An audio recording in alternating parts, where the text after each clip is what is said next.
Still do 7 NUFC Matters shows for free a week. But if you want to support the channel, there are a few ways of doing it. Hit the like button on each live broadcast or video.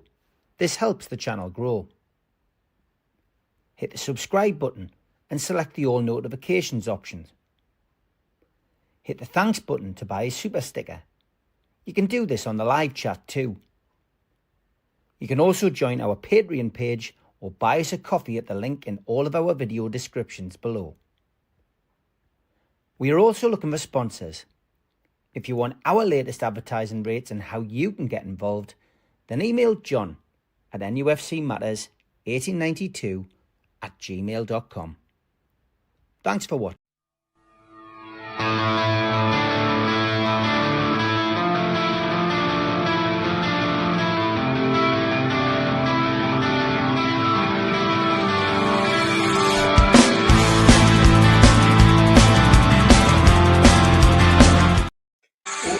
Well, stop, lads, because there is a problem with the system. It's not going live for some reason. So bear with us. Must be some issue. That's why Joe can't get in. He's having an issue. Right, we'll go again. Here we go. We still do 7 NUFC Matters shows for free a week. But if you want to support the channel, there are a few ways of doing it. Hit the like button on each live broadcast or video. This helps the channel grow. Hit the subscribe button and select the all notifications options. Hit the thanks button to buy a super sticker. You can do this on the live chat too. You can also join our Patreon page or buy us a coffee at the link in all of our video descriptions below. We are also looking for sponsors. If you want our latest advertising rates and how you can get involved, then email John at nufcmatterspodcast1892@gmail.com. Thanks for watching.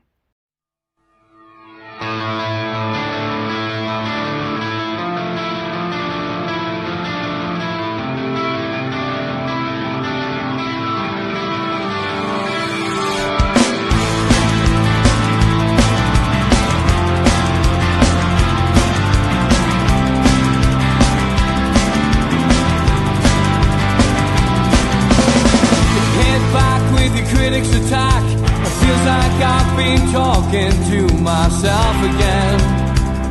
But it's the only way you're ever gonna learn. You look back and it's all in the past. I'm dwelling on the thoughts I cannot say to you. If I don't say the words, then maybe it's not true. And it feels alright when they come and say to you, you're the only thing that makes us all believe. Good evening. Welcome along to NUFC Matters. It is the three Amigos, the perfect way to kickstart your Newcastle United weekend. And good job we didn't swear there, because apparently we were live, but it wasn't showing up that the stream had started. So Joe was in and out like wee willy winky. Steve's been having internet issues, but we're all sorted now. So anyway, welcome to the show. We'll start with Darren Eales, I guess. We've had an email and a statement on the website from Darren Eales today, which goes something like this. In 2023, you turned London into the Thames, Newcastle upon Thames, throwing one of the biggest parties Trafalgar Square has seen and then cleaning it up. You stood and sang your hearts out at Wembley at the Carabao Cup final, and it kept it up even as the clock counted down to defeat. You screamed loud enough to be heard in Paris when two local lads scored at St James's Park in the 4-1 thumping at PSG. And you laughed and joked while waiting for a bus to Sunderland at 7 a.m. and we were still laughing 7 hours later as the team posed in front of you for their victory photo. Last season, you watched history being made as Big Dan Burns scored that header and Bruno lifted the club's first domestic trophy for 70 years. You showed up in the hundreds of thousands to celebrate, packing the streets, creating jolly layer cakes out of car parks and swarming the town moor with children on your shoulders and blading races ringing in the air. And last week, you welcomed back Champions League football for the first time in 3 seasons with yet another spectacular and electrifying war flags display.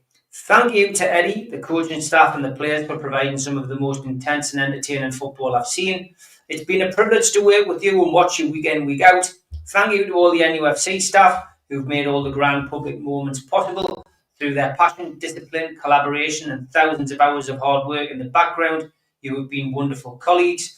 Thank you to the Newcastle United Foundation for all the amazing work you do for our community, from mentoring and job training to making football accessible to all. It's been a privilege to be a trustee. And thank you to David Hopkinson for taking over the CEO role with enthusiasm. I look forward to watching NUFC continue its exciting upward trajectory under your stewardship. Thank you to the ownership for your vision and support for the club as a whole, and for your support for me personally, particularly during my last few months on medical leave. And thank you to the amazing NHS staff at the Freeman Hospital for your professionalism, cheerfulness and kindness. I'm fortunate to be continuing my treatment under your care. Every time I walk past the signs for the Sir Bobby Robson Cancer Trials Research Centre in the Freeman, I'm reminded of how integral this club is to the community. This club is about football and more than football. To quote the great man himself, it's the noise, the passion, the feeling of belonging, the pride in your city. Thank you for allowing me to share that passion, pride and feeling of belonging. How are you, the lads? Darren Eales.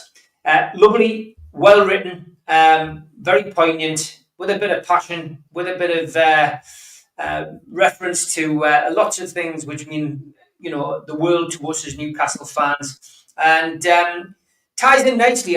Anyone who watched my live Q&A this week will have heard me mention it. I haven't mentioned on previous shows, but I bumped into Darren Eales a couple of weeks ago when he was in the town.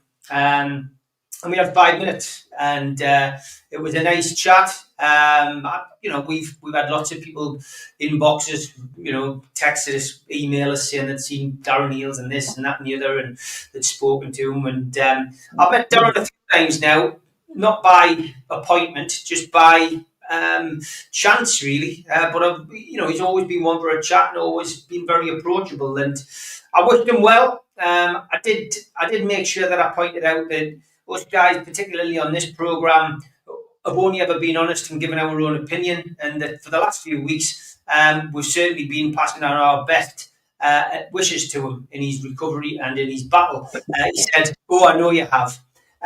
So quite clearly they do watch the podcast, as we already knew. But it was nice. It was nice. I shook his hand and wished him well and thanked him. And that was it. So lovely to read that today. And, it's now, over to Mr. Hopkinson. It has been for the last couple of weeks, Steve. But Darren Eales, how do we remember Darren Eales' time at the club? Probably better than some, but not as good as others, I would say, is probably a good assessment from my point of view. You know what, Steve, from that little piece that you just read out there, you could probably say that Darren has been the most successful CEO that the club's ever had. You look at some of those, the 2 cup finals, 1 victory, 1 defeat, the fantastic time that we've encountered in Europe under his stewardship, the way that the club has evolved since he was appointed. It's just a shame, really, from a purely humanity point of view, that someone has to leave a job because of illness. And I think, like we've always said on this show, we wish Darren all the best. It must be a terrible situation for him and his family to think that you get an illness of such severity that it means that you have to leave your job. So we wish him all the best. I'm pleased that you got a chance to meet them, Steve. I know Mitch and Stu had an opportunity when they were in Saudi back in the early days. I bumped into them with Mitch and Stu outside the ground when we were waiting for a lift, and we had a very, very quick, brief handshake and a brief chat as the lads were saying their goodbyes. And Mitch and Stewie very kindly introduced us. But apart from that, that's probably the only time that I've sort of been in any sort of company with him. But I wish him all the best. And he's got, I suppose, big shoes to fill in terms of where Mr. Hopkinson now has to lead the club to.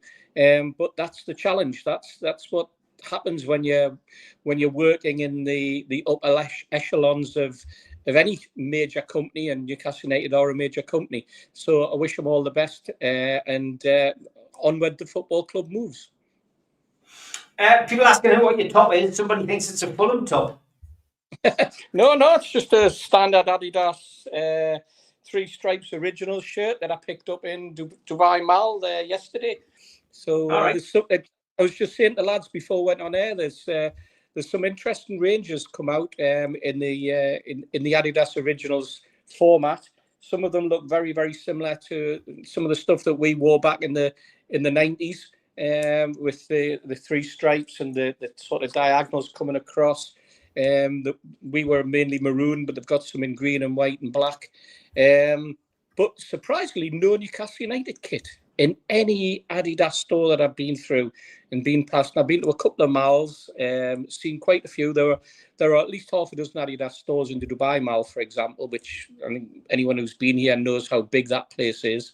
Every other football club that Adidas seem to cover in the Premier League has kit there, but literally nothing.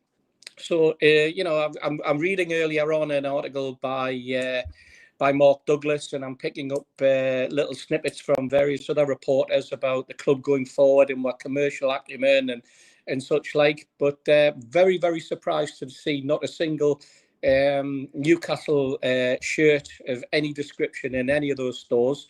So naturally, what I've done is I've spent many minutes in those Adidas shops, turning the Liverpool shirts inside out and back to front and putting them at the back, especially the ones with a certain number and a certain name across them, just to make it difficult for people and just to be awkward. But that's what you have to do, isn't it? Very interesting that they've got no Newcastle gear out there. I find that bizarre. I really, really do. Nathan says, how many times did he get hounded to buy aftershave or perfume in Dubai? Oh, you do get hounded, but it's worse if you go to somewhere like the souk where you get hounded for everything. And apparently, we were walking through the souk the other day, and my wife burst out laughing when the bloke shouted as we walked past, "Cheaper than Aldi."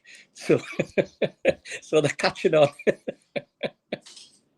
Hilarious. Okay, your thoughts on Darren Eales' letter, Mitch? Fine words, and I would expect nothing less, really. There's also a good 10-15 minute interview on the club's YouTube channel with him as well. That's worth a watch.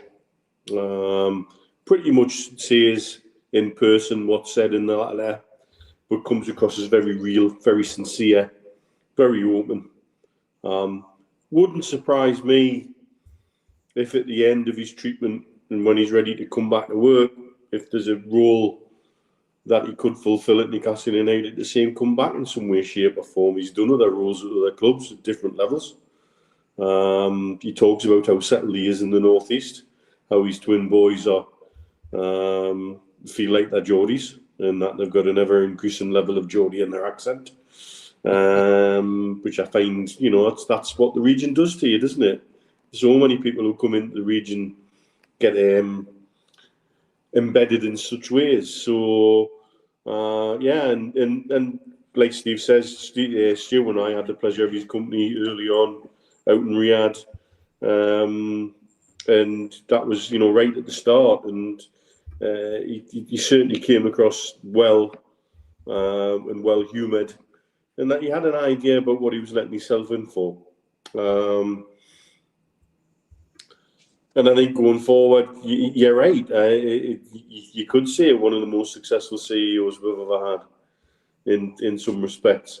He talks in that video about the growth of the club since he's been in there, something like 24% year on year. I mean, that's unheard of. That's huge. And so we'll have to, that his departure probably is now, along with previously Amanda and Maynard's, probably the end of the beginning, and we'll move to a different phase now and see what the future brings. And we can only wish Darren Eales well and all the best. It sounds very positive that his treatment seems to be going well so far, and that's good news. That's what you'd wish anyone in such terrible circumstances, to be, as Steve says, to be forced to move on because of illness. So that doesn't really register on anybody's bingo card when you start a job. And so He goes with thanks and with the gratitude of everybody for what has been done under him, because make no bones about it, there was a massive rebuilding job. Another thing he talks about on the interview is about staff numbers. We talked about the ghost ship that was left under Ashley, and I think he says there was just shy of 200 staff members when he came on board, and there's now over 500. That doesn't happen easily, and it doesn't happen overnight. Yeah, good points. Joe, a question that come up on the thing about the pink keeper's kit that has been released. It was released only through JD Sports and in a limited amount through the club, and they're doing limited releases of it for some reason. And what Steve's found is the bizarreness of the Dubai supply chain, because if you go online, you can have just about anything you want. And we had stuff here online before the club had it in the UK. All the Terrace Icon stuff and the Club Sambas were all sitting through Adidas emerging markets out here. So what they do with the supply chain, I've got absolutely no idea. The stores seem to change in terms of our stock when Liverpool came on board. Okay, interesting stuff. Joe, your views on Darren Eales? Yeah, Mitch stole me thunder a little bit, Steve. I think putting the football club to one side for a little bit, it's great to hear someone, as a human being with such a serious illness, actually, receiving treatment and looking really well. The guy looked well, so good luck to Darren. On a personal level, it's really hard, isn't it? And I know we've been honest, and I know we've been critical in the past, talking about, did we hear enough from the guy? Did he make those decisive decisions as and when we needed them? There was little bits of criticism about the fact that he was, enjoying kind of singing and getting involved kind of, in some of the festivities when actually there was really important business decisions to make. But let's put all that aside, for the purposes of this conversation. These have been the halcyon days as far as I'm concerned. And I never thought I'd see a board. I remember, when I first started becoming aware of kind of executives and stuff, Freddie Fletcher was the man for me. But that was a halcyon time for the football club, wasn't it? The growth with John Hall and all the rest of it. And then we went through those darker 14 years, some might say, and then we moved on to kind of this era. And I completely agree with Mitch. I think with Amanda Murdad, and particularly now with Darren Eales, it almost feels like it's the next phase now. And I know Darren, I'm guessing he would have stayed. Arguably, he would have stayed in his job if he hadn't have become so unwell. But we've also heard a lot of great things about our new CEO and what the plans are. And all of a sudden, stadium announcements, it's in the Chronicle again this afternoon about kind of Leazes Park, and things seem to be kind of moving on a little bit. The handover's done now. I'm sure it's been a really thorough handover, but over to the new guy and over to the kind of the next phase of things. So he'll always go with our wishes. Fundamentally, he was the CEO, when, as he rightly said, Dan Burn scored at Wembley, and I'm glad he mentioned Dan Burn because that was the only goal we've now scored at Wembley recently. I thought his statement was fantastic. It was from the heart, which you really, really appreciate. He could have talked about balance sheets, and he could have talked about commercial deals, and he could have talked about all of the things that they've done from a business perspective, and he didn't. He just said he really loves the region. Great to see you shouting out kind of the RVI and war flags and everything you would expect him to do. So good luck, mate. I hope your recovery continues, and I guess you've done a great job. But on to the next one, I guess.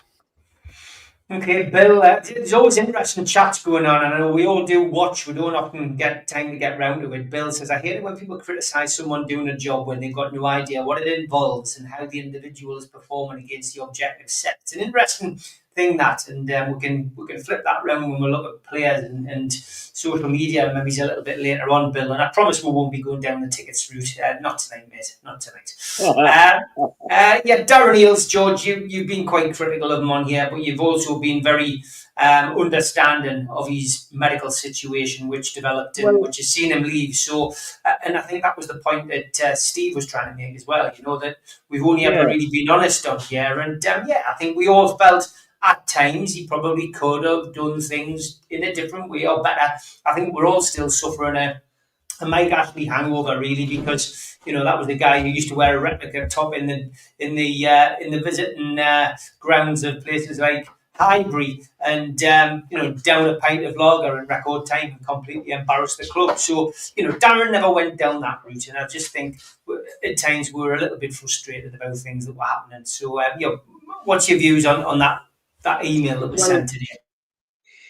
The biggest things you've got to say is to wish the man well. I mean, you cannot do anything other than that. That's the most important thing, that he gets well. Nice point Neil makes about if there's a slot when he's well to come back. Why doesn't he get himself a little niche in the commercial department and in the ticket department and sort them out? Because that would go down well with a lot of people. My criticism was always, you lads know, was that we'd just got rid of somebody we'd had for 14 years crucifying the club. And his main positivity was to sing the Bladen races on the top of a beer table. And then to see our new CEO within weeks of coming in, standing in the stack, doing exactly the same thing, just made the hairs on the back of my neck stand on end. Because that's all we were seeing of it. We weren't hearing about the things that were happening in outside the club. But it's clear that there's a lot of good work being done, and I readily accept that. Although I have to say, mind, the current situation for me, and you said no tickets. When I went to collect my ticket for the match on Wednesday night, I could have got through the security at Newcastle Airport easier, because I had to show me bloody passport. But never mind. No, I wish him well. He makes a very good point about how he's him and his family's into the region. When I was admissions tutor at the university in my department, I don't know how many thousands of students I brought to Newcastle, but at the end of each academic year, if I could have got 60 or 70 jobs for the kids in the final year who got their degrees, none of them would have gone home. They don't know where they come from, Greece, Singapore, Poland, they would have all stayed. None of them would have gone home. It just wasn't possible. It's good that he feels that he's been cuddled and embraced like that by the Geordie nation, and that's very, very positive. And I look forward to seeing him plenty of times more in the future. And he does get really well. The other thing I'm glad Joe mentioned it. He does highlight is that in this part of the world, you have 3 of the best hospitals in the world. All the different specialisms are here and on Tyne's side, and we're very, very fortunate for that. So I'm glad he mentioned that too. So just wish the man good luck and good health most of all. So he says the development of his twin boys, that's the biggie for him. And who knows, we might see the twin boys in St James's Park as well. So good luck to Darren Eales, and thank you for the contribution. If some of the stats you read out, Steve, about the staff numbers and all the rest of it, really, really impressive. And Neil's saying about the development of the club at 24% year on year. That's about 5 times upwards compared to the 5 times downward that Manchester United are going. Okay, good luck, Darren.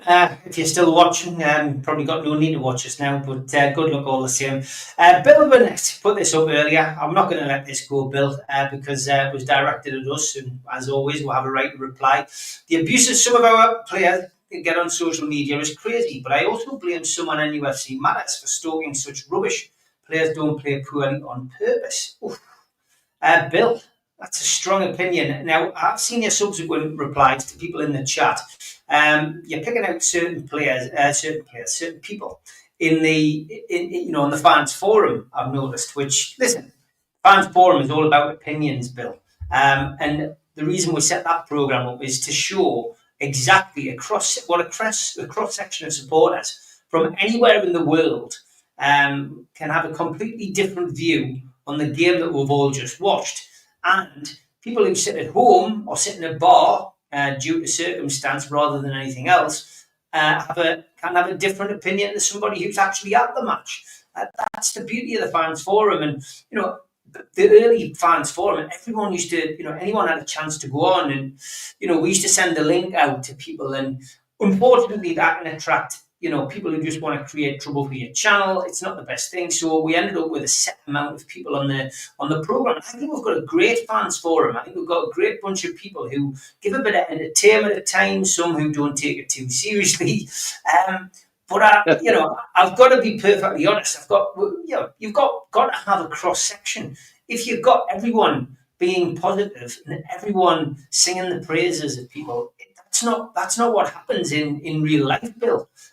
So I would suggest maybe, with that program, maybe don't watch it for starters. But I think to say that people having an opinion creates, on our platform in particular, creates the problem for somebody like Lewis Miley.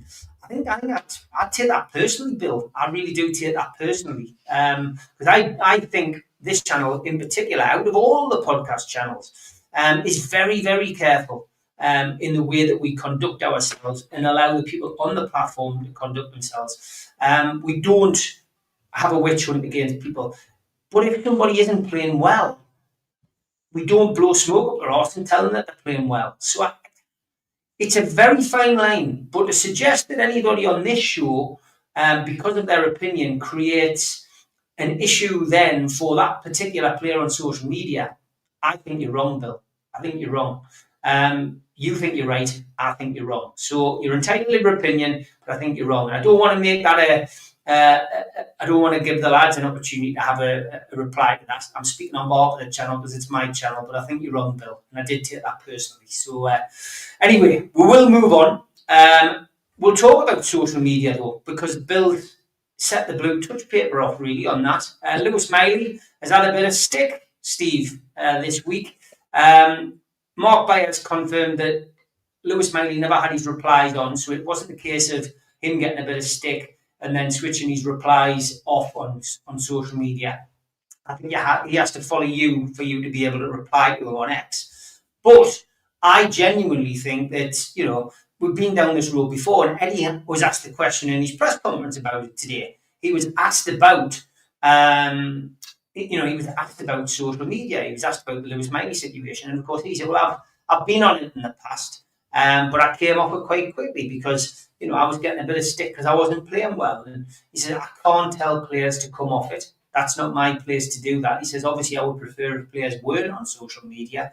But, he was aware of it. And, he says every player needs to be given a bit of advice and talk about that. He says, and we do that at the club. So it's one of them, isn't it, Steve? You go on social media. We've all been victims of it ourselves. All of us on this panel at some time or another have had a bit of stick for doing this show. It does make you think about being on there at some times. We did our wonderful campaign many years ago called Think Before You Tweet, where we highlighted the efforts that some of these people were going to try and make our lives in particular, and my life in particular, a misery.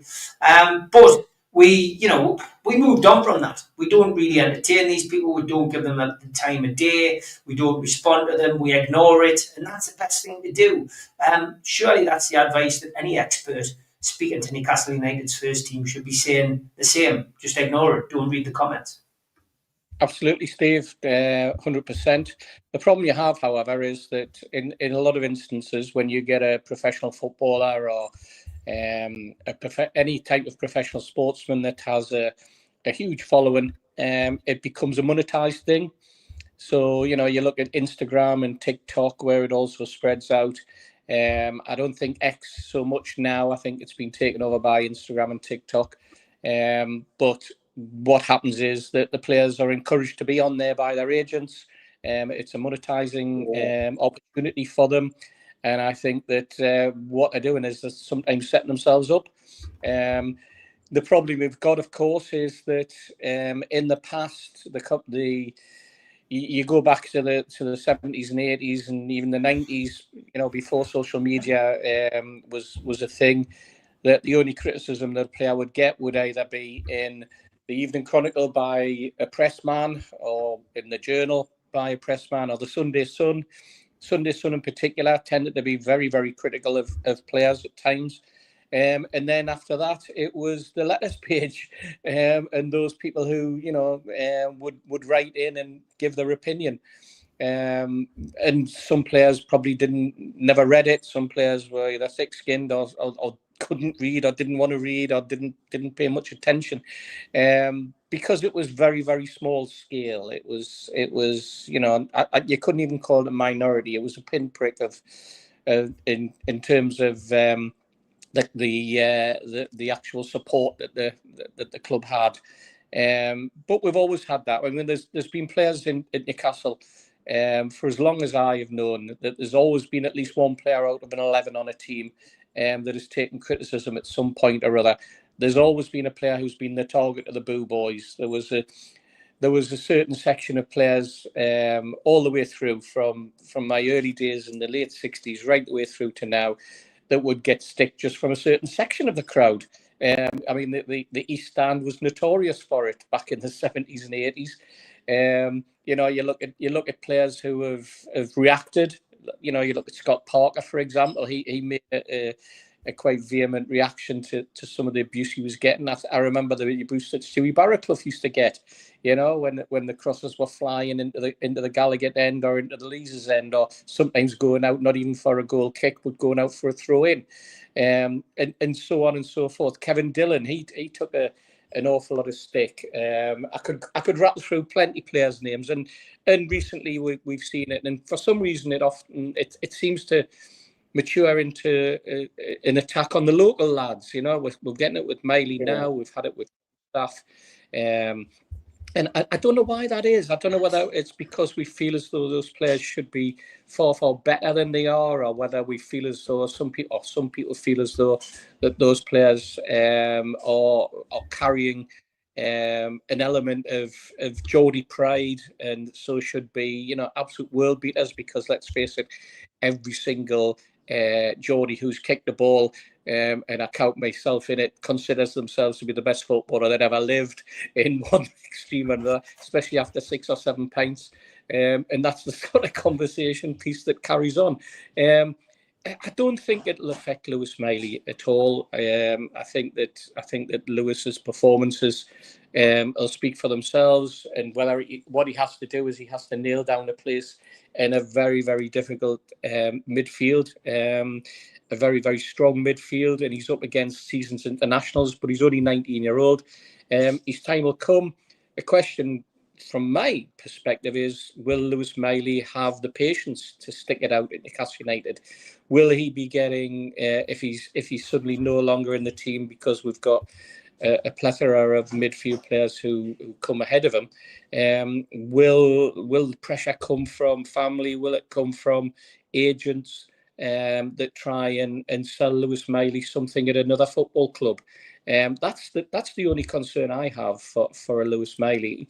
He can do the stuff that he can on the pitch, but how he holds down a place and then how he reacts when he's dropped, or when he's rested, or when he doesn't make the team. I hate the word drop, because it's not his fault that he's sort of maybe he's 4th or 5th in line, and he's up against Bruno, and he's up against Tonali, and he's up against Joe Linton, and now he's got Ramsey breathing down his neck, as well as Willock. So he's just got to raise his game. He's got to put performances in, and he's got to make it difficult for Eddie Howe to drop him. Okay, well said on that. Mitch, we've been down this road before. Bill's commented again.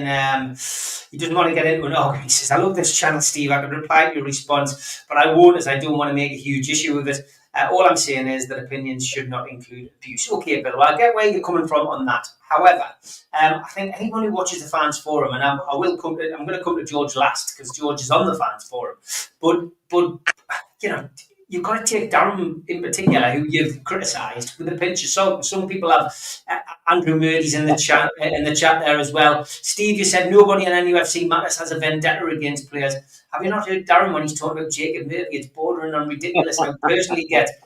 You've got to, Andrew. You've got to take it with a pinch of salt. He's got into this. He's not a broadcaster.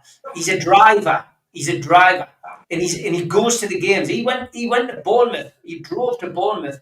8 hours there, 8 hours back. He's entitled to an opinion like everybody else. It's tongue in cheek, a lot of it with him. And if you meet Darren, he's a lovely fella and he's very, very honest, right, about his opinion. He gives his opinions. It doesn't mean they're right, Andrew, but there's no vendetta against Murphy. And I think it's hilarious if you watch the show on a Monday in particular. Somebody's now taken to the channel, called themselves Jacob Murphy, and comes in the chat and replies to him. Which is hilarious. It's a bit of entertainment, and that's what it is. But all I can say is people who don't enjoy that, the best thing to do is to not watch that program. Mitch. Well, it's levels, isn't it? I mean, when it comes to sort of online abuse, I know I'm probably a little different to many in that I genuinely just don't give a monkeys. My entire field of fucks was declared barren a long, long time ago for things like that, and it really. But I know not everybody's like that. I think the fact he turned replies off would suggest whoever's managing that social media account for him understands how a player should manage their accounts these days. Because unfortunately, online, the levels of abuse are wrong and incorrect. You get the usual keyboard warriors who would never have the balls to come up and say it to your face in the pub, but they'll fire something off at the end of a screen because they feel like they can and they can get away with it. There's no room for it. One wonders how many of those people are the same ones who were doing the same to Anderson not so long ago, and are the same people who are crying about does he have a buyback in his clause in his contract, because frankly, be careful what you wish for. Not to say that you can't criticise players, because we shouldn't be sugarcoating things. If somebody's had a bad game, they should be called out for it. There's no participation trophies in the Premier League. It's about winning and the results at the end of the day. Lewis, I don't know why the local lads do seem to get a disproportionate amount of it, but from what I remember, even going back to when my mate Tony Loma was playing, and some of the stuff he got after he got off to a flying start and then didn't quite manage it to keep it going for the rest of the season. He got bits and bobs in the neck from the touchline and had to deal with it. There was no, I'm sure there was no arm around the shoulder then. Levels of stuff on the internet get out of hand, most definitely. But I'm quite sure Lewis Miley knows how to handle and react and act in that respect, probably better than many, because that generation, again, have been brought up with very much the use of social media, etc. But stoking that and people actively going after players, there's no room for it for me. But people are allowed to have strong opinions. But that's the whole point of doing shows like this. And football does bring out passionate opinions and strong opinions. And long may that last, as far as I'm concerned, as long as it doesn't go past a certain point. I've certainly never seen it go past a certain point on anything I've been involved with. But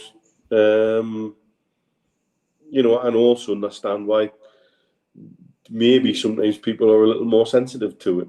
But at the end of the day, being somebody's critical friend is no bad thing, because we ain't here just to exist. We're here to win. And so that is going to bring out certain things if things don't go according to plan or somebody doesn't quite make the grade. And you're always going to be more likely to get fluctuations in that with younger players. Their inconsistency is one of the things that, earmarks younger players. You know what? Can I just say, Steve, you know what it is with younger players? Players that come through the academy, the best thing that can happen to a player coming through Newcastle's academy is to leave. When you look back, when you think of the abuse that the likes of a Paul Dummett, the likes of a Steve Taylor got, and yet you look at Andy Carroll and you see, oh, he left and was a cult hero. It's so odd, it's so unusual. We cry out wanting an academy. We cry out wanting the best. We want to have the best academy going, and yet when we get an academy that breaks through, we have a section of support that immediately pillories them. At least we're not as bad as Manchester United and that guy who's been slagging off their goalkeeper for the last 2.5 years, and now cheering because he's left. At least we haven't got a fan base as bad as that. Yeah, very true. What's your feelings on this then, Joe? First thing I'd like to say is I think Lewis Miley's an excellent young footballer. That's the first thing I'd like to say. Listen, the online thing, I mean, look what's happening on the planet round the world at the moment with, people getting offended by things that people say. When we take opinions out of the game, we haven't got a game anymore. It's been sterilised to the point, you've got VAR looking at foul throws and, we're going to run out of things to talk about in the pub. I think, unfortunately, conversations don't really happen in the pubs, anymore, do they? They happen online with faceless people. Steve, you don't know who's saying what for what motive and for what the gain is. People like Lewis Miley are easy targets. Sandro Tonali has piss poor games for us, but no one goes after him. So I think there's something for me around. I understand why agents, why players themselves, why advisors, why parents, maybe in Lewis Miley's case have just said, turn the comments off, stop the replies, and don't read it, son. And I think I agree with you, Steve. I think we've all had it. I can make a comment on here, and I always a couple of days later go back on the comments, and it's like, what's that dickhead talking about? And I'm like, well, you go and watch something else. I don't mean to lose your viewers, Steve, but go and watch something else. We've got a platform, we hear our voices, and people can either agree or they can't. But when you're getting called names, when it becomes personal, that's a bit different. If anything is said or people get threatened and it becomes unlawful, that's a bit different. But we've got authorities to manage that. Everything else is just an opinion. I like Jacob Murphy. Some people don't. I think, Matt Targett's a great left back and Eddie Howe sold him. And so who's right and who's wrong? It's a game of opinions, and it always has been and it always has to be, because the minute that goes, I think I'll go and watch something else. So, it's a sensitive world at the minute. There's people losing their lives, allegedly being assassinated for views that they've got.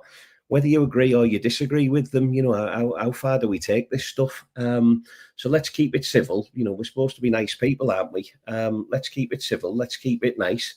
But let's agree to disagree, because that's all right as well. And there's a message there from Mark Byers for you, Joe, on screen. Thank you, Mark. George, you do the fans forum on a Monday. Just a couple of comments. There's a difference between constructive and destructive criticism. So Stephen, Black and White Blue says the problem you've got with social media is you never know if the people commenting are real or bots. The social media companies employ people who design apps to be addictive. Don't read the comments, which is a good one. Janos says the criticism of this platform would certainly have been justified in the past. The criticism of Joe Linton was certainly unwarranted. That is a situation that has not been repeated since, in my opinion. Yeah, and that's a fair point as well. Yeah. I mean, there was some controversial stuff on this channel back in the early days, but I listened to what people said, and we moved on and just created a football channel. So, yeah, you're right, but I think that's a big thing about Joe Linton. you know, a lot of people forget the criticism he got. He wasn't playing very well. He was signed as a forward. I remember Steve Bruce going, "There's a player in there somewhere." Well, anyhow, found him. But yeah, you're right. Was the manager there well, Steve? No, definitely not. But yeah, George, I mean, you share the screen on a Monday night with Darren and the lads, and give us your opinion on what you've heard on that and Bill's comments. Well, I think Bill's fallen into his own trap, hasn't he, by picking on one individual when there's all of us, and we've all got our own opinions. I can remind you, Neil know what I'm about to say. I'm only on here because of Joe Kinnear. Do you know that? I was not on any social media at all until that fatal afternoon Joe Kinnear gave that horrible interview where he couldn't utter 2 words without using the F word, and then add a few more expletives on at the end as well. And I got so intense. I messaged I phoned our Neil and said, "How can I get back at him?" And he said, "Well, go on social media and do it." And I did. I joined a lot. Facebook, you name it, I went on it. And Joe Kinnear got 50 barrels off me on every bit of social media ever. So I'm not going to criticize people going on the social media that have their say, because that's exactly what I've done as well.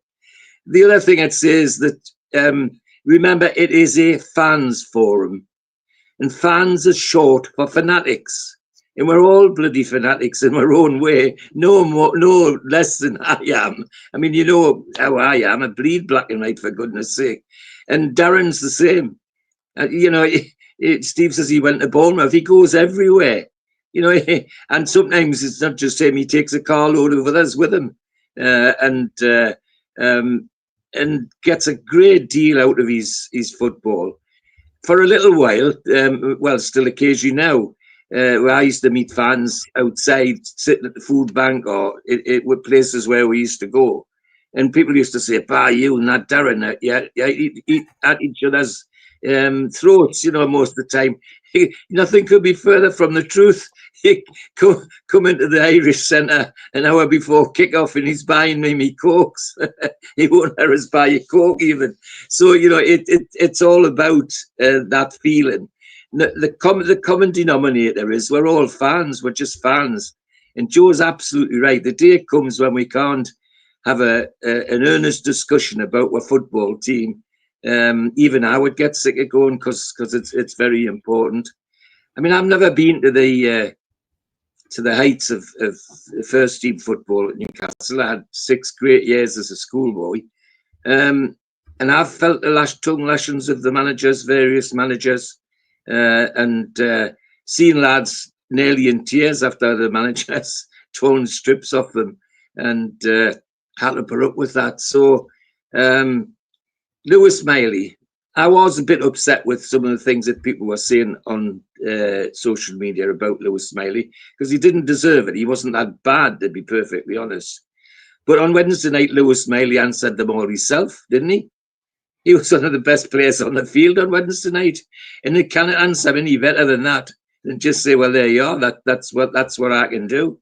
In fact, he come close to being my man of the match. He was so good. So, you know, that's the best way that the kid can answer any of them. But it's strange how we do. If we people are fastened onto a local lad. Look at Sean Longstaff. Some of the stuff that Sean Longstaff had to put up with, of Bruce as well as the supporters, it was unbearable, and it was unwarranted. And for me, talking from a football sense, some of it totally lacked football knowledge, because some of the things Sean Longstaff did and still doing for Leeds as a midfielder is his first movement is always forward, and I love that in a midfield player. And people didn't understand that with Sean. He used to get the lot. Instead, now they're going on to Lewis Miley. I love the forum.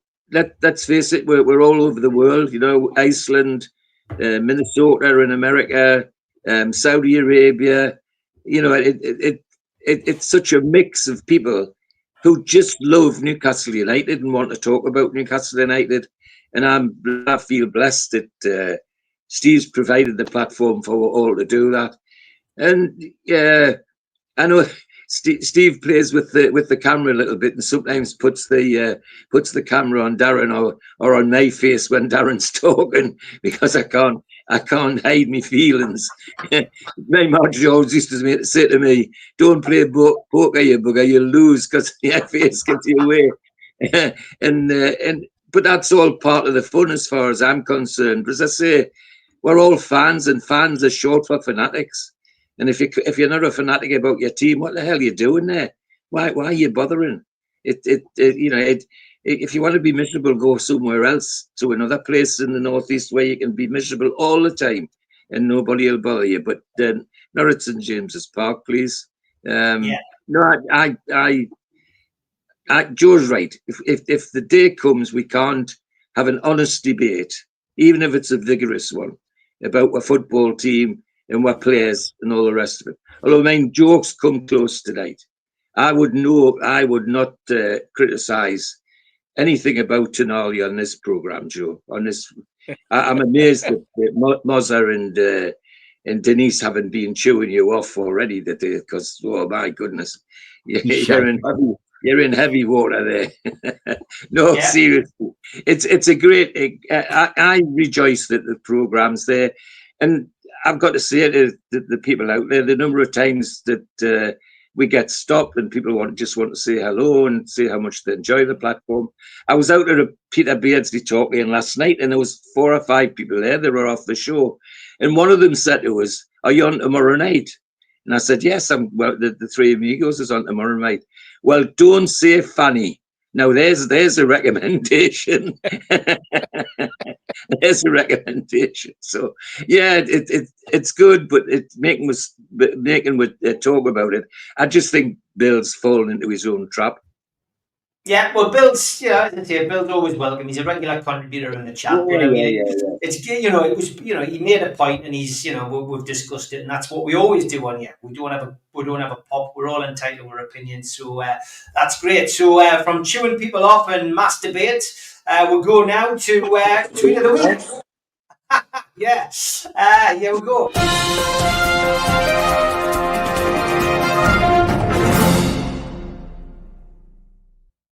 Time for the disclaimer. If you are easily offended, it is probably best to go and leave your TV set, your computer, or your phone for 5 minutes, because the stuff that Jimmy Wilson, Jimmy, and other people have sent in is quite near to the bone and very offensive to those of you who have a woke disposition. And NUFC Matters doesn't take any responsibility for any of it, because it's not our idea. But there is breaking news, lads. Man faints on luggage carousel at Glasgow Airport. He's slowly coming around, though, so that's good. And historians in Ireland have discovered what they believe to be the headstone of the oldest man who ever lived. He was 193, and his name was Miles from Dublin. And perfect mat for your front door, lads. There we go. Please wipe your feet on the way in. Selling quite well then at IKEA, apparently. And we're going to start with the lookalike and finish with the lookalike. Here's Rod Stewart smoking a cigar. Oh, God. And when the penis enlargement cream works, but you wish you'd used the gloves provided. I know you lot out there like a few signs. Signs have been going up in Sunderland this week. No access to magpies. Dear me. And a restaurant from Jimmy, Glory Hole Donuts. Fantastic, Jimmy. Did you pop in? Another one from Jimmy. No bumhole needed for a prostate check. Look at the balloon there. It's a good advert. It gets people talking that. And new toilets have been installed. They're doing very well. In Witherspoons, not one bloke has managed to wet on the floor. Oh. And Glue Hill. Great sign underneath. Please stick to the pavement, lads. And in another toilet, it's a bit of a challenge, but I'll give it a try. Please stand here. A test. That's fantastic, that. And some new sausages for sale in Asda. Arse blasters. Only £4. Thank you to the person who emailed this in as well. Another sign from years ago. Next of kin, the Taste of Africa restaurant. Right, what the hell are they serving there? I know, and I saw my neighbour this week. I think she'd stepped on a piece of Lego, lads. Bless her. And did you knock on people's doors as a kid and run away before they had a chance to answer? If so, this could be the job for you. Very good. And I thought my new girlfriend might be the one, lads. But after looking through her knicker drawer and finding a nurse's outfit, a French maid's outfit, and a policewoman's uniform, I finally decided if she can't hold down a job, she's not for me, lads. Sound advice. Underwear. Blokes have got a bit of a habit of not changing their underwear, but here's a little bit of a guide. Single man to a single woman. Married man, married woman. 1 kid for a man and a woman. 2 kids for a man and a woman. 3 kids for a man and a woman. And divorced for a man and a woman. Very good. Thank you for that, Jimmy. And dad joke of the day. Fun fact. Koi fish always travel in groups of 4. If attacked, koi A, B and C will scatter, leaving behind the decoy. Oh, God. Good stuff, that. It's a nightmare getting older, whether you're a man or a woman, and if you're a dog on this occasion. Sorry I grabbed you, Fido. I thought it was my lipstick. And you do like a few Star Wars and Star Trek ones that tickled you. Zulus, thousands of them. Oh. And only Star Wars fans will see this. Yeah. Yeah. I love these. And another one. Excellent. Thank you for those two. A couple of Star Trek ones. My dog's been licking these balls a lot lately. I wish I could do that. I prefer it if you just pet him. And I have calves in my ranch. I'll eat them when they're older. I'm raising the stakes. That steak joke was well done. Yeah, mate. And we'll find out Star Trek one of this week. Starship Lack of Enterprise. Oh, God. God. Beam them up. Another one. We had one of these last week, Coyote, and his good friend. Problem solved this week, lads. And as much as Pooh missed Piglet, he did enjoy that pulled pork sandwich. And this made me laugh as well. This is very accurate, lads. Today, 3-year-olds can switch on laptops and open their favourite apps. Me, when I was 3, I ate mud. Yep, that's about right. Been said this one a couple of times as well. A whoopee cushion filled with gravy adds a hilarious new dimension to a rather tiresome practical joke. And landlord, let me be clear. No cats, no dogs, okay? No problem. Someone caught this tree sneaking out of the lake. Very good. And my wife told me she's taking up gardening. I wonder what she's going to plant. And in the search for Cinderella, have we found her? Nope. Oh, and it might not be Father's Day around the corner, but Christmas is on its way, and me socks, well, I can't wait for them, lads. Here's the first picture of water on Mars. And just found some barrels filled with fidget spinners. And when the fun is over, but now you're hungry. Oh, God. oh. And the Netflix remake of Basic Instinct really sucks.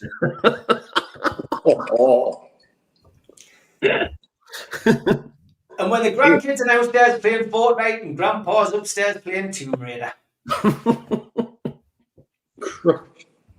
A couple of tattoos, lads. Oh, Oh, God. And that one, very typical. And how to burn 800 calories in 30 minutes. Ask me to cook your pizza. We've got parking spaces for those people who are currently in the kitchen and not watching NUFC Matters. No. And this guy, well, at least he's honest. Age 21, sex, no experience. And I love these old pictures of Newcastle. I got sent this by the same guy who sent us that one of the African takeaway with dead people in the food. The end is in sight. George, did you take that picture? Probably. Chipper sent us a photograph of Steve Hasty going out to Dubai. Of course he, Cheers, Chipper. Did.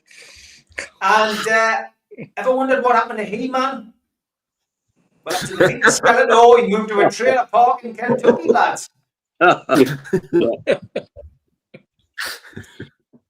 we're finished with a couple of these.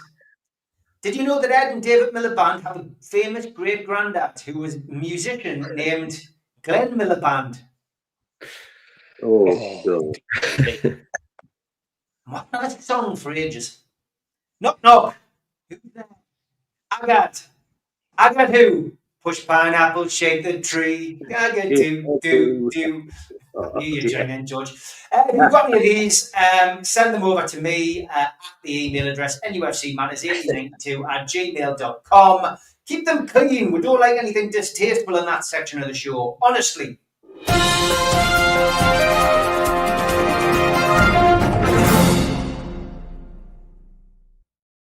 Okay, we are halfway through the show. Go and recharge your glasses, but make sure you watch the ads while you're doing it. A big thanks to all our sponsors, Skips and Bins. You can find them at their website, skipsandbins.com. Contact them at www.skipsandbins.com/contact. Say hello to low-cost waste disposal with pay-as-you-go and contract waste management. A big thanks to Mr. Vicky's Sauces, handmade in Cumbria. You can find them at their website, mrvickies.co.uk. Email info@mrvickies.co.uk or telephone 01768 210 102. Thanks to our fanzine sponsor, United Group Travel. There are no strangers on our tours, just friends you haven't met yet. 2 crew driver and courier, local family company, 3-star plus quality hotels and no interchanges. Hot and cold snacks and drinks available on the coach, all excursions included. Their website, unitedgrouptravel.com. Email beverly.ugtl@gmail.com. Telephone 01670 632 460 or 0791 666 4174. Just £30 per person deposit. Thanks to Media Arts for all the help with the technical side of things. And if you like listening to us as a podcast, you can go to Sports Social Podcast Network or to iTunes, Spotify, or other podcast providers. If you want to support the show, then hit the subscribe button. It's free. We do 7 shows a week. Hit the little thumb up under the video, which is the like button, or click share to share to your social media. You can also join the channel on YouTube by hitting the join button for as little as $1.99 a month. If you want to become an NUFC Matters member, you can go to nufcmatters.co.uk. It's a £25 one-off fee.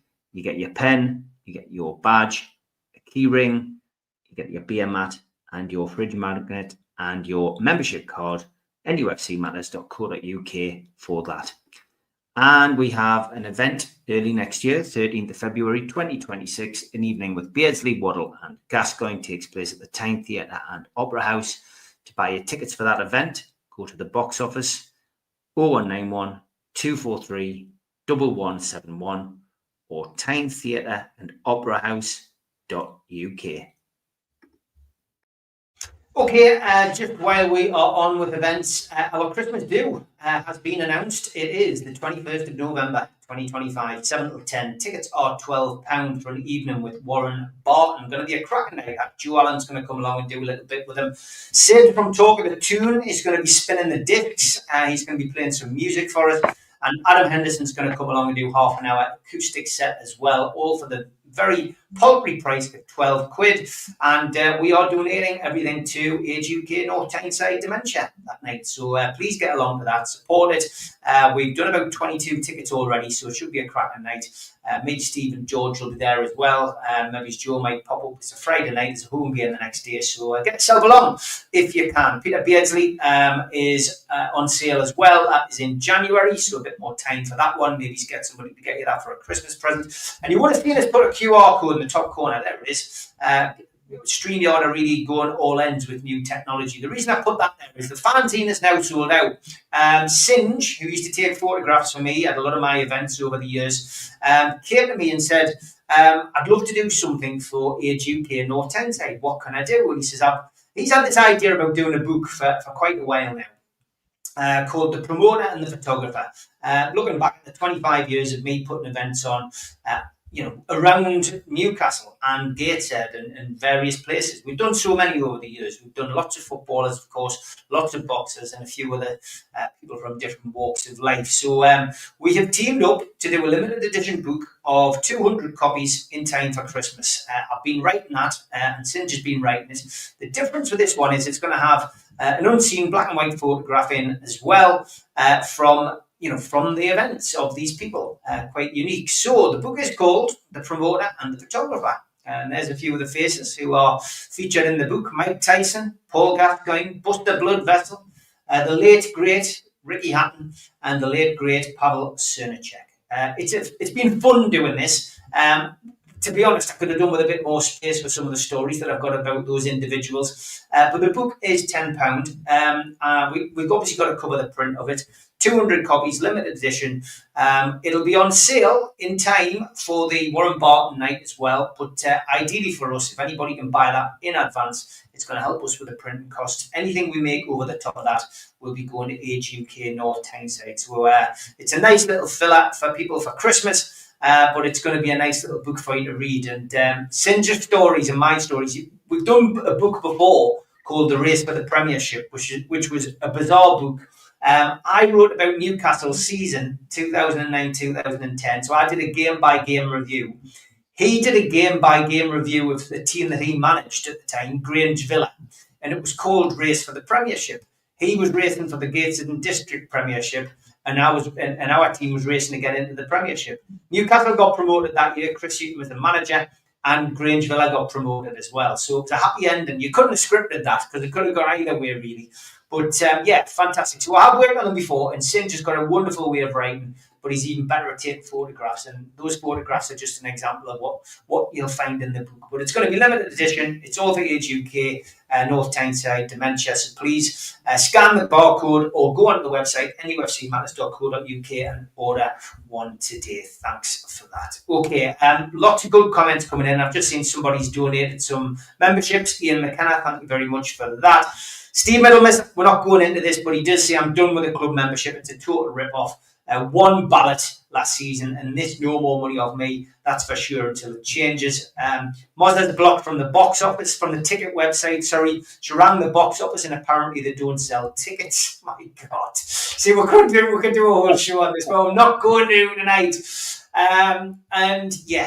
Look, it goes on and on and on. Gary, I'm not ignoring you either, but he's asking about the new stadium. I don't want to go down that route either. We will look at that probably in depth once something comes out from the club. 100% we will, but at the moment it's all speculation. And again, Craig Allen, I bumped into a couple of people over the last couple of weeks who I haven't seen for a long time, Newcastle fans like yourself, Craig. He says, I took my daughter for a walk around Leazes Park today, and I've got to say, having initially been all for a new stadium there, I've changed my mind. I think it would be a real shame to lose the park. This is what we're up against, Craig.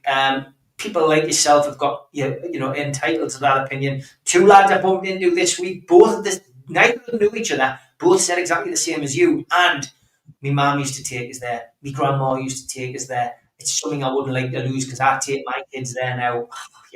This is the kind of thing we're up against. all of the lads on this panel, we've all been there before, about building on that bloody park. And it's something that we're going to have to deal with when it comes, but that isn't now. I want to talk about, and Steve Middleton also says we're seeking compensation from UEFA. We're all going to get it by the looks of it, which is good for losing Wissa for that period of time. So that is good news. I want to look back, and we don't often get a chance to speak football on here, lads. So I do want to talk about the Bradford game because it's a positive, and it was a good performance. And I think Malcolm made the point last night, Steve, and Gimbo. Previous games against lower league opposition, Wimbledon last year were 1-1-0. It was scrappy, it was tense, it was, we were worried a little bit about it. And then the game before that, I think it was Tranmere, 2-1. Birmingham wasn't easy either, all lower league opposition. We made it difficult for ourselves. But that, for the first time, and after so many changes again to the team because we've got a better squad.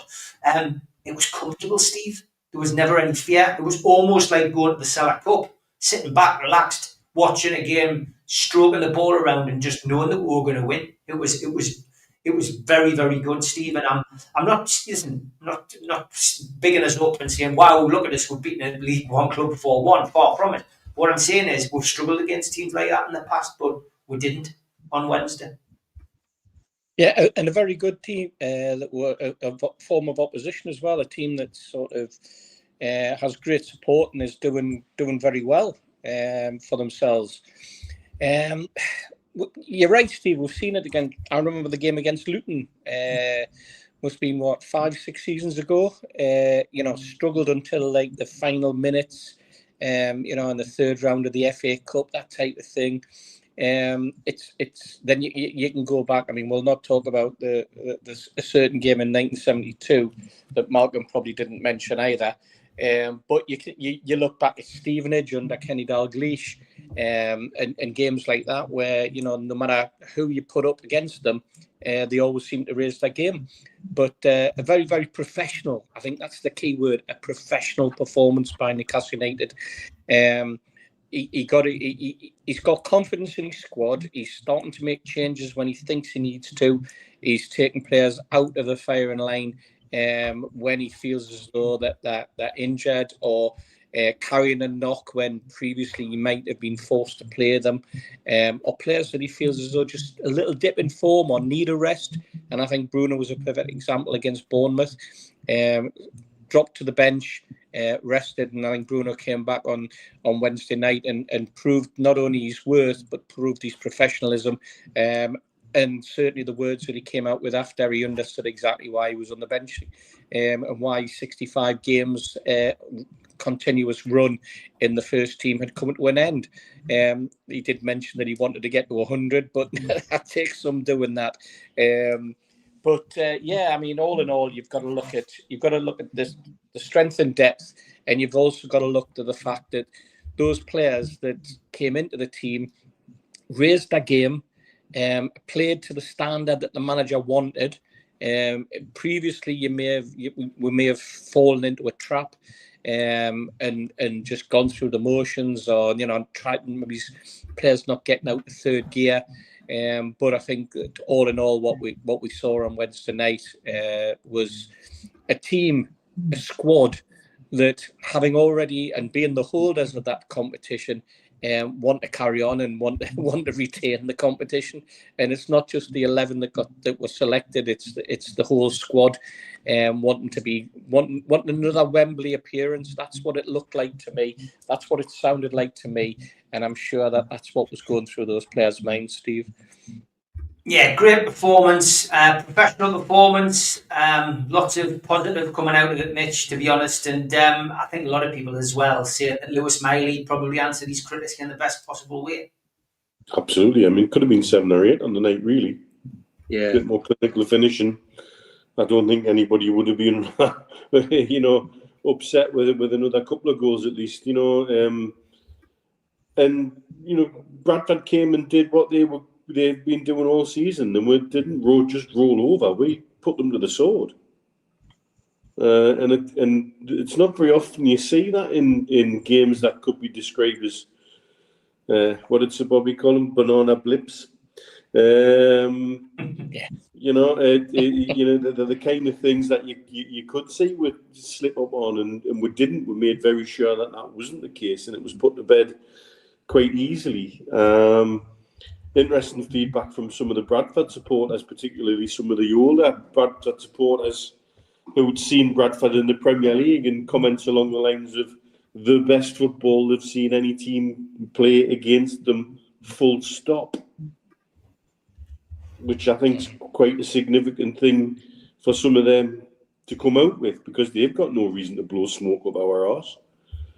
And so for some of those older Bradford supporters to be saying, look, when we were in the Premiership, we didn't see anything better than this. This is the best football we've seen played against us, is high praise indeed. And that was with a much changed side.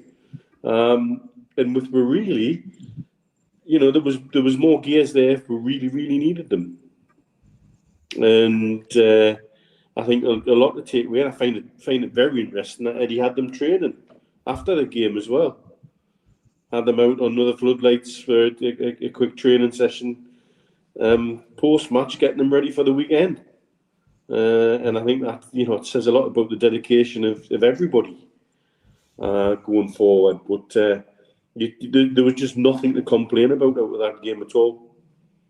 No, I mean, just on that training as well, Eddie talked about that at the press conference today, and it was interesting. He said that because of the amount of games that they played, something that he picked up last time when they were in the Champions League was that the group won't train together collectively during this period of Champions League fixtures because it's not right for the players. So today, after the press conference, I think it was something like 12 or 13 players who were training today, but the whole group doesn't train. He's managing that time very wisely. And he was talking about Jacob Murphy as well. He was asked about Jacob Murphy and the Achilles. He says, yeah, he's nursing a slight issue with his Achilles. However, it won't stop him from playing. And with an Achilles injury, sometimes it's okay, sometimes it can be a bit tight. So we're managing his games and his training. So it was very interesting to hear that, you know, that, and he was asked, is a lot of this down to what Bunce? And he didn't give Bunce any praise. He just said, no, look, this is what we learned last.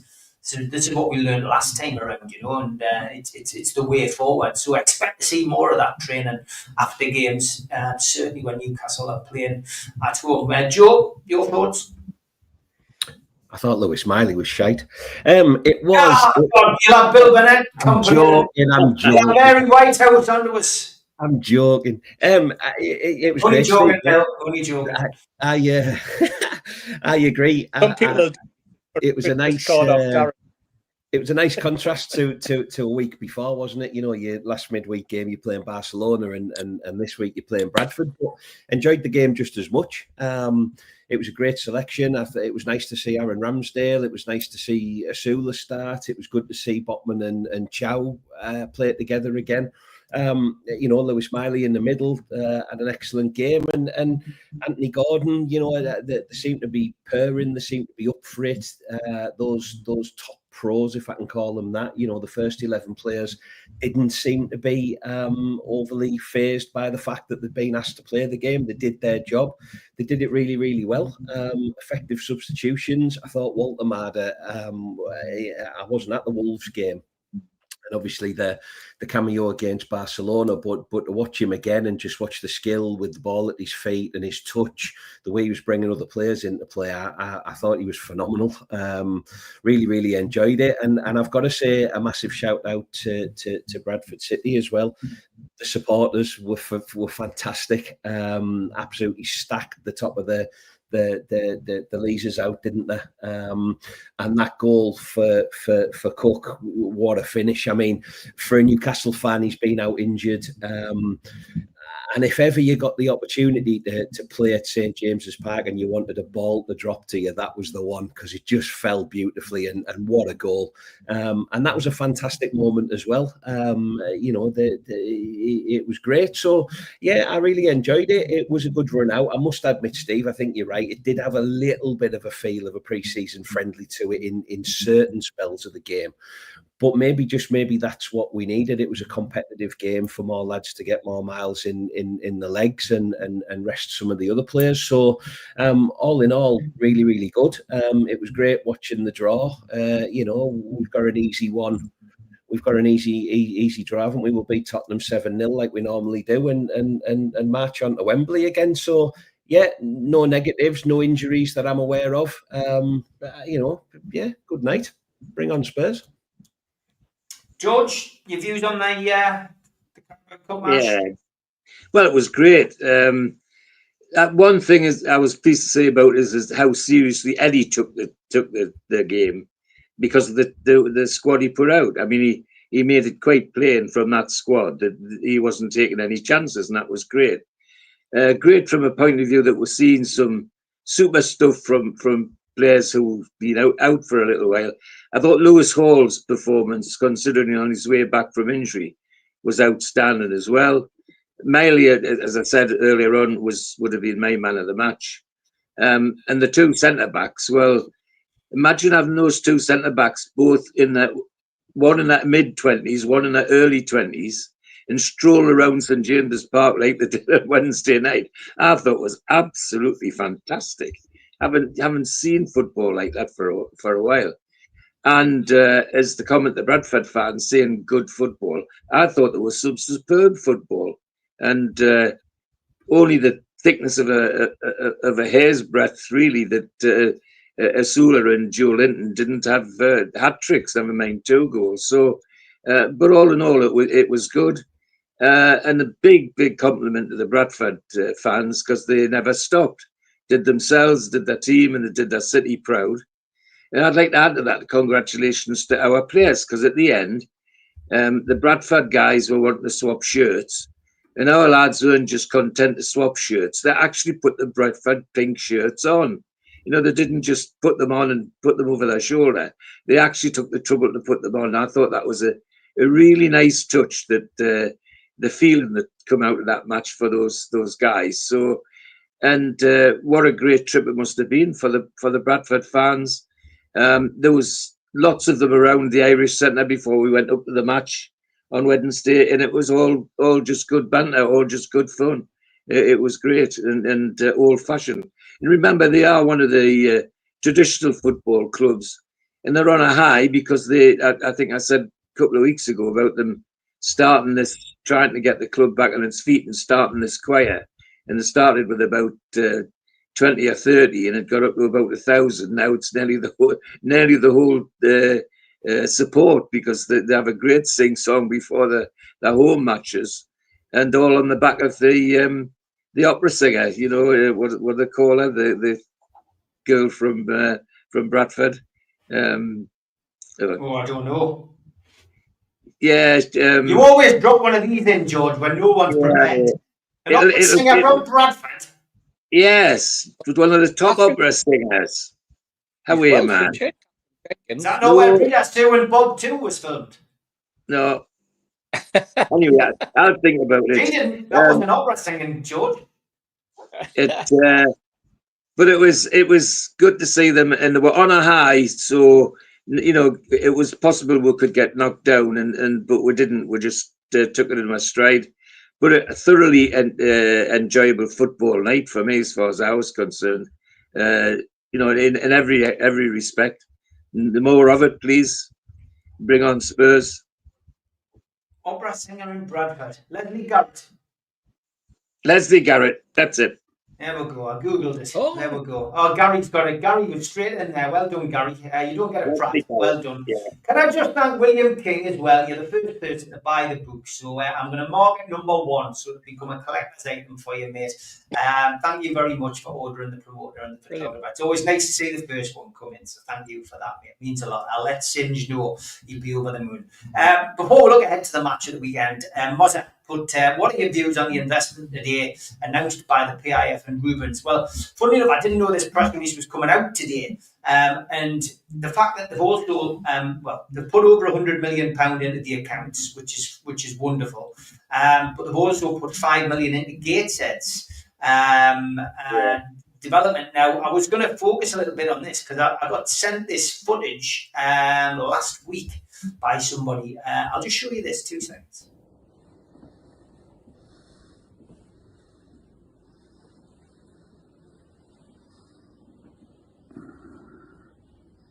No, with Gateshead, I've been only years ago. If they had something like this.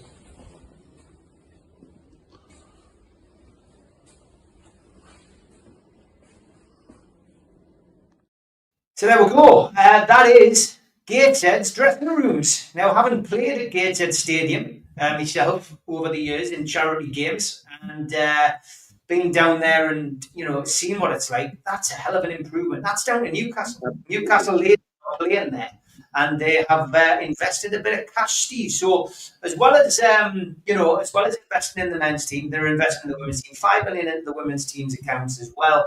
I mean, that's a good news story, Steve. And I think any of those people who were saying have PIF lost interest, well, I think there's your answer, Steve. Yeah, absolutely. I mean, you've also got to remember that Gateshead had an absolutely shocking pitch until a few seasons ago. A shocking pitch a few seasons ago. I think there was a spell where Gateshead United went from something like January to April and didn't manage to get a home game in, something ridiculous like that. I couldn't guarantee that was the case, but it seemed to be forever. And I think they ended up with something like 9 games towards the end of the season, purely because it's one of those pitches that once it rains, it just turns into a quagmire.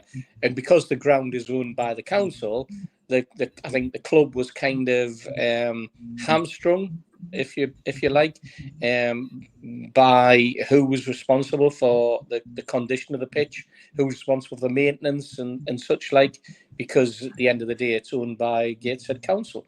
I think Newcastle United apparently. Yeah, I think Newcastle United have spent a little bit of money on the pitch as well, from what I understand, because they knew that the ladies' team had to move somewhere where it was going to be played on a non-artificial pitch. That was the rule that had came out in the WSL when they've sort of formulated into WSL 1 and WSL 2.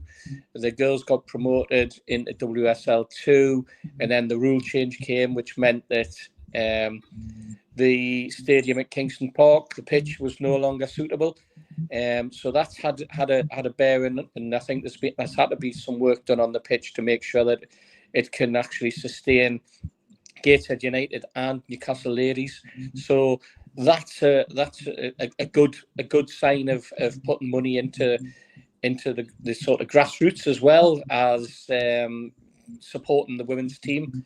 So all in all, great. I mean, yeah, I know exactly what you mean by the facilities at Gateshead Stadium, Steve. Having played there myself, mind it was an awful long time ago, naturally. But I was there with Dortmund not too long ago, and I think it was a bit of an eye opener for the Dortmund under-21s playing at Gateshead Stadium, to be perfectly honest. That was 2 seasons ago when we played them in the Champions League. But in terms of the overall investment, I think £5 million into the women's team and 106 million into the men's team. That's a figure that is borne out by the fact that that's what was needed for the investment. That's where the priority lies. The priority lies with the men's team. We all know that, but the girls' team or the women's team, whatever you want to call it, has because the game's at its early stages, and it's vital that they get into the top tier. And I think that's what the management team is trying to do. I think it's going to be a difficult promotion for them, although there are 3 places I think this season, rather than the standard 2. Because they're extending the WSL 1 into I think it's 14 teams next season rather than 12. But concentrating on the men's investment, Steve, the £106 million. This is for the ongoing sort of cash flow of the men's team. We all know how the finances come. It comes in stages. You get your TV money from the previous season, and then you've got tranches that follow it through. Champions League money is exactly the same. It comes through in tranches, so it comes through towards the back end once you're out of the competition. And cash flow is an important aspect of any business. And what we've got owners who are ensuring that the football club can grow, that the football club can continue to maintain itself, and can do so within the rules of PSR, which is probably the biggest and most important factor that we have to consider. So I was surprised it came out today. I thought it was probably something that would come out more towards the back end of the year, but it just goes to show everything that you hear is not necessarily true. So you can speculate as much as you like, or you can try and second guess. But I think the one thing that we've learned with PIF is that you can never second guess them. Certainly not. Yeah, Mitch, it's really a big answer to the big question that was being floated around by a minority, really, that lost interest. But it goes on. There's no change. It's a relatively normal means to inject cash into the club, and every club does it in similar ways. The difference here is the amount seems to be greater than what they've put in historically in that manner. Bearing in mind there's rules on what can and cannot be done with cash invested in that way. So there's no way that bending PSR or anything like that by doing it. But what is clear is that anybody that comes on board as a partner can benefit from being a partner of Newcastle United in the region. It's investment beyond the boundaries of Newcastle upon Tyne. It's investment in the region, going across the gateshead. Yes, Newcastle United's women teams benefit from playing there, but also, we may well find, more games like, for example, the under-21s playing there on occasion, etc. And so it makes sense that if it's a sort of a partner for the club in one way, shape or form, that they benefit from some of that investment. But very interesting to see it ring-fenced in that very particular way. And certainly would give an answer to some about PIF not being interested. Well, that's quite frankly not the case. They wouldn't be stuffing money into it and talking about 24% return year on year as a business if they weren't interested. That's they are here to help grow Newcastle United in every way, shape or form, but it just shows how the region can grow with the club. The club's so embedded in the region. Darren Eales talked about that. Going back to what we started with, he talks about that in his video today about how embedded the club is, to see the Sir Bobby Robson Cancer Centre, for example, and things like that. The way that the community and the city and the club have that synergistic relationship. And Gateshead has long been a club mentioned as someone that we should be helping to foster across the river in some way, shape or form. And this sort of really genuinely does that in a concrete and viable way that hopefully they can build on as a club going forward. Having better facilities is going to help them in every way, shape and form. And like Steve rightly said, there was a season, the other season, I think, didn't they play something like 9 games in 18 days or 20 days because they weren't able to play on the pitch at certain times of the year, and then they had to cram it in and they missed out on a promotion because of it, because I think they just were dead on their feet by the end of the season. And so a better pitch and better facilities is going to stop that kind of thing happening to them again. Investment from PIF and the Rubens, it's a good thing, Joe. Yeah, absolutely, Steve. It's what they're here for. It's very important in PIF's acronym, isn't it? The I bit. They were here to invest, and I think what's been really nice is we've seen very, very clear investment in the football club and the football players. But what we're talking about now is investment in the region, which is something else that was incredibly important.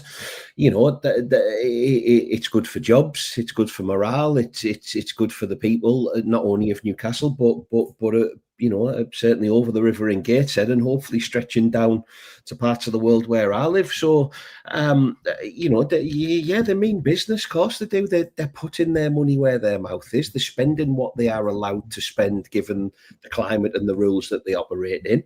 And they continue to hopefully do the right things for the right people at the right time. Great to see the ladies team, growing and developing. Great to see that there's £5 million plus whatever being invested there. The WSL is growing legs. It's becoming a great spectacle in its own right, and we want to be part of that because it'll all help. It's great. The Rubens haven't. I think there was that scepticism of how interested is Jamie Rubin? How much money have they got? He's going along with it. But backed by his family. So long may that continue, Steve. We will see the fruits of this, but not just our generation. Hopefully, generation after generation will see the fruits of what PIF have done here. They weren't just buying a football club, and whether that be the new ground that's going to be stood there, and we talked about kind of concerts and bigger sporting events and stuff.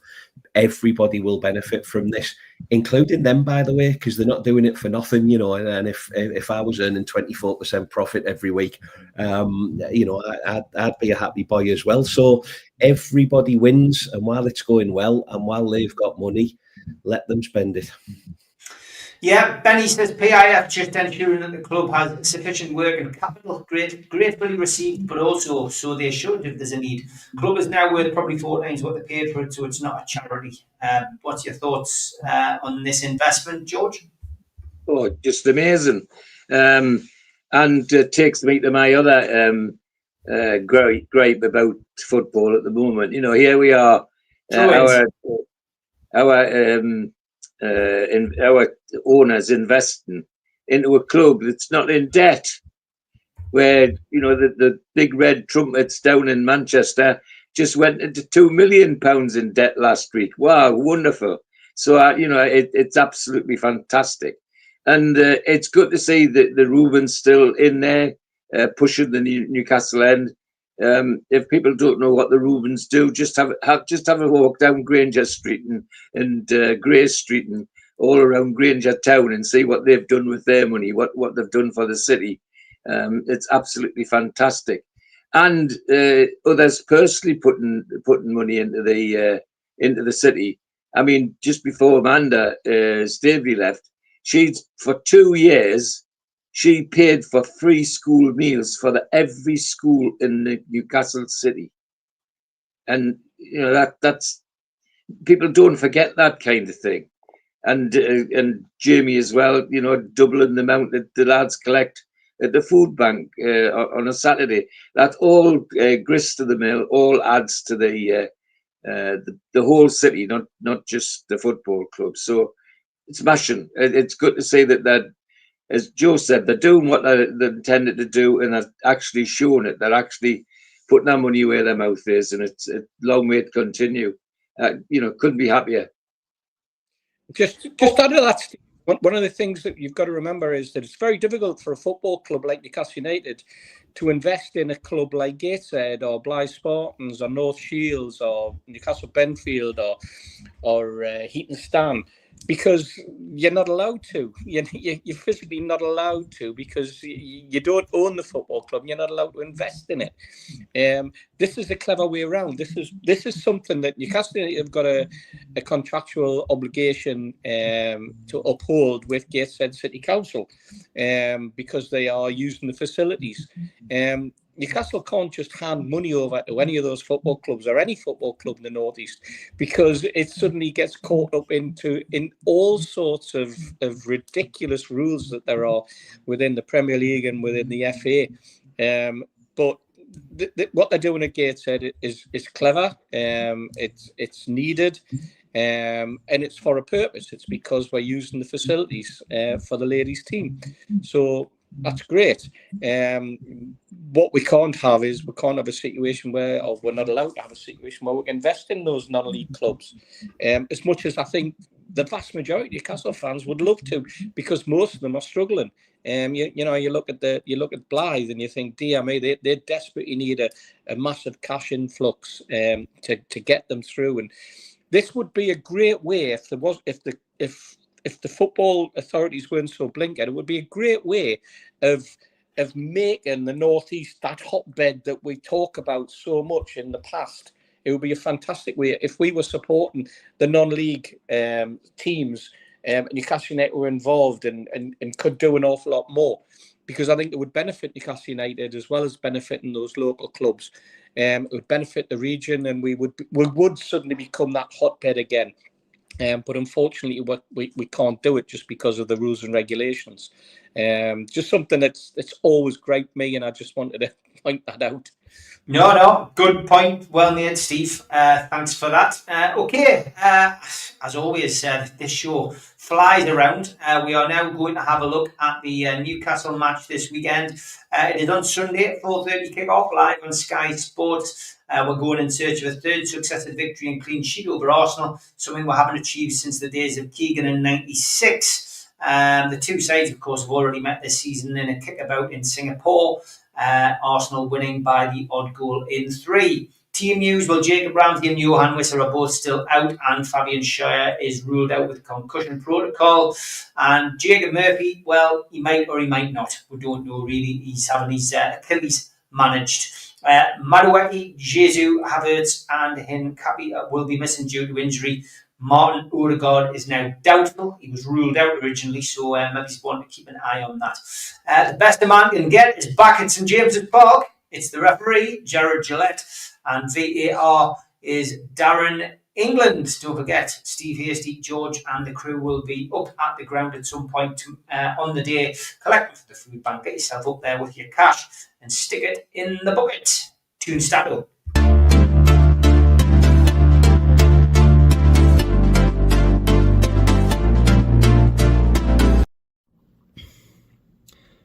Hello everyone. Before another massive game on Sunday against one of our favorite opposition, Arsenal.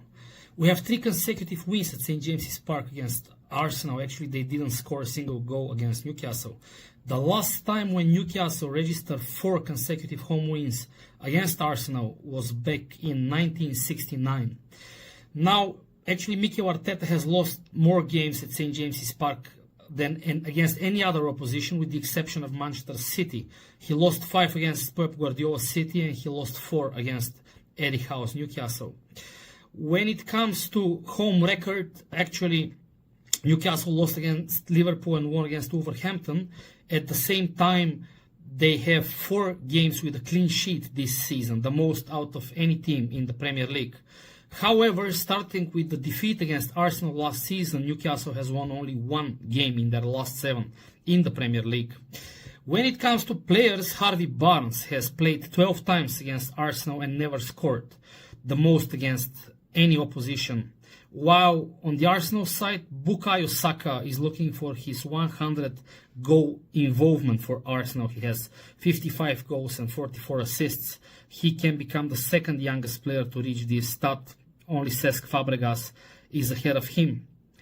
Anthony Gordon has the most shots in the Premier League this season without scoring a goal.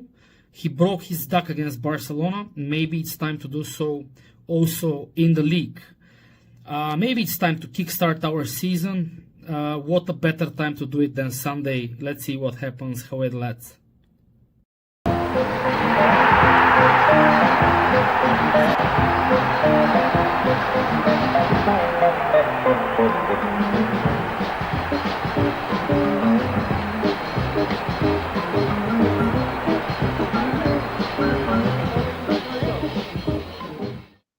Over to you, Joseph. Thanks, mate. Not looking good. The bookies don't fancy us at all. We are 12-5 to win the football match. The draw is 23-10, and Arsenal are absolute favourites at 11-10. Nick Waltermader is favourite to score any time in the game for us. Anthony Gordon, Andres just mentioned him there, played really well in midweek. He and raises his game as well, particularly against Arsenal. He does really well. He is 3-1. Bruno to make us all sing the song is 8-1, and Big Dan Burn is 12-1 at the back stick. Gokares, Eze, Martinelli, you can go on and on and on. They've got a great side, haven't they? They all feature highly for Arsenal. And if Mickey Marino is fit, he is 4-1 to score against his old club. 1-0 Newcastle is a massive 8-1. 2-1 is 10-1. And the Penman is 28-1. 0-0, 8-1, and ones each, 5-1. 1-0 to the Arsenal is 6-1, and the reverse Penman is 16-1. Big Joe, yellow card. I'm sure he'll be back in the middle after Wednesday night. So he is 2-1 to receive a card. And I was looking at someone who doesn't really go in for many dodgy tackles. But if Arsenal are on the attack, you can get 11-2 if you think Tino Livramento will pick a card up in the game. A little bit of value there. The North East treble that I've been banging on about is a massive 43-1 this weekend. So be careful if you're going for that. We've also got a small game on Wednesday night as well, but unfortunately we're second favourites for that as well, so probably keep your money in your pocket this week if you're betting on Newcastle United. Bill Burnett was asking for some horse bets, so maybe give him one next week. Yeah, the one with the 4 legs. Yeah. Okay, let's go around the board and find out what the lads' views are on this one. My opinion was very simple. I went with a 2-1 win, I think it was last night on the Supermat and Gibbo show. So, Steve, how are you feeling about this game? You know what? I'm actually quite confident about this game. I don't know why, given that the way that our form has been. In terms of the results, I mean, performance-wise, I think we've become a very, very solid unit, but we've struggled with the goals. We all know that. I'm just preaching to the converted here, and that's why I'm going to go for a 1-0 win. I think we can get a result. I think we can get the first 3 points on the board for the season. I'm looking forward to the game. I'll not actually be at the food bank with George on Sunday, Steve. I'm still in Dubai. I'll be getting my arms bashed by a different Mitchell on Sunday rather than the usual one. So I'll still be rubbing my arms, but it'll probably, I must admit, a little bit harder, a little bit tougher than the bashes I get off George. And I had a great last weekend. We had a great time with the Newcastle Mags, or the Dubai Mags as they're referred to. Amazing to see so many black and white shirts in a pub so far away from home, and to see so many people coming over and recognising us, and so many people coming over and just wanting to talk about football. It's like being in any of the pubs in town, pre and post. Thoroughly enjoying it. So looking forward to the game, and as I say, I'm going to go for a 1-0 win. Okay, Mitch. I think similar feelings to Steve, but I'm sort of tending towards a draw. I think if we were a little slicker up front, I'd be a bit more confident. So I think I'd be, curious to see what he goes with up front and how he's had a chance to work with them and what they can put together. Okay, what's the dice say? The dice says 2-1 to Arsenal. 2-1 to Arsenal. What do you say? I'd say 1-1. 1-1. Okay, Joe. I'd love us to get a result. It's going to be extremely difficult, isn't it? I agree with Steve. We look absolutely rock solid at the back, no matter which combination plays. Have we got enough up front to trouble them? Arguably not. I would quite happily sit on the fence and take 0-0 now and not have to go up on Sunday because it'll be a bit cold, I reckon. What's your prediction? 0-0. Yeah, 0-0. All right, George. Well, I'm looking forward to it because I don't know. I just felt confident this week with the way things have been going, and after Wednesday night, how we now have a squad that's able to be influence a match off the bench. We haven't had that for a couple of years. We've been really crying out for that, and we seem to have it now. And whoever he picks at the back's going to be absolutely solid. And I think that Anthony Gordon and Alanga will do what they've been doing until just early this season. They seem to have dried up on goals. I think the Sunday's a good time for them to start slotting a couple in, and so I'm going for a 2-0 win. 2-0 win for George as well. A very positive panel tonight. Let's hope we can get 3 points. Okay, just before we finish, time for one of these.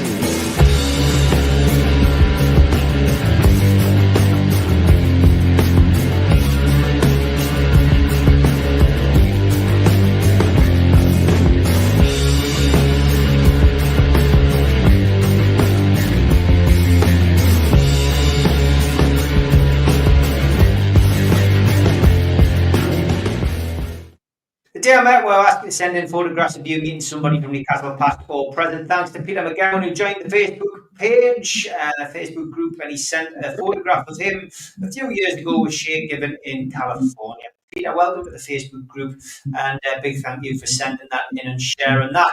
Don't forget, we are across the social medias. We are on TikTok. That's where you can usually find a few of our short videos to promote the show. We are on Facebook as well, on a group over just close to 13,500 on the Facebook group who regularly chuck in stuff, which is great. Don't forget, Christmas do tickets. Selling fast. Warren Barton, a couple more just gone there while we've been on air. nufcmatterspodcast.co.uk, and that's the same place to go and buy the book, Promoter and the Photographer, which is out on the 21st of November. Thanks to everybody for tuning in. We will be back tomorrow night at 5 o'clock, me, Mitch and Stu for the professionals, and then on Sunday at 10 o'clock in the morning for Three's a Crowd with my Sunderland and Middlesbrough brethren. Have a good night, enjoy the game at the weekend, and Steve, enjoy the rest of your time in Dubai, mate. Cheers, Steve. Take care. Good night, lads. Good to see you.